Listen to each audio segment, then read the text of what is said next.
Good morning, this is Behind the Build with Switch Vehicles Lab. Over the weekend, we had an EV conversion workshop in which we used our 49 Jeepster and the Lotus E7 as project vehicles for attendees to learn from. Dane is going to talk a little bit more about that now.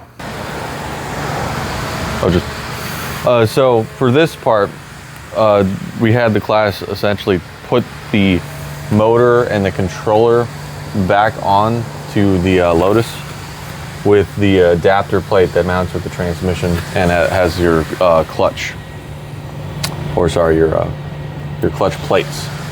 And they just had to mount this up, set and dial in the clutch properly so it feels good with the clutch pedal.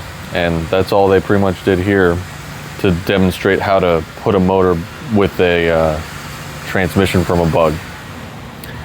And then over here, we have the Jeepster. This was a bit more of a teardown.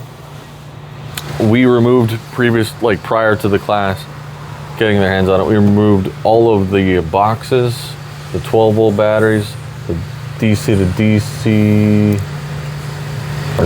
charger, DC to DC, and we took out the controller inverter, and then we took out all of these cells so they could get an understanding of how to mount them in a vehicle, how to mount and do all the plugs in the correct order and placement, and routing all of the wires and whatnot that are over here.